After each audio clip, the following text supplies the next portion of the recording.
اب اس کے ساتھ ہی ناظرین خبروں کے سلسلے کو مزید آگے بڑھاتے ہوئے خبر شامل کرتے ہیں چیچا وطنی سے۔ پنجاب فوڈ اتھارٹی کا گندے انڈے سٹور کرنے والے عناصر کے خلاف کریک ڈاؤن جاری ہے۔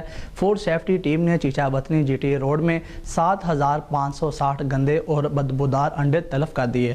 بدبودار انڈے سٹور کرنے پر کولڈ سٹور مالکان کے خلاف FIR درج کروا دی گئی ہے۔ اسی حوالے سے مزید بتا رہے ہیں ہمارے نمائندے ارشاد احمد مغل۔ ارشاد احمد، آگاہ کیجیے گا۔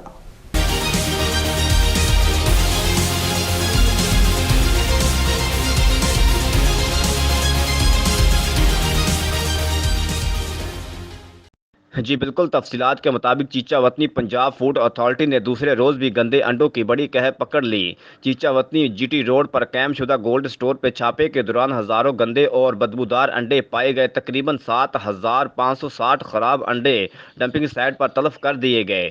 گولڈ سٹور کیے گئے خراب انڈے چیچا وطنی اور ساہیوال کے مختلف بیکریوں پر سپلائی کیے جانے تھے۔ مرض صحت انڈوں سے کیک، رس، بسکٹ اور بیکری آئٹمز بنائے جانے تھے۔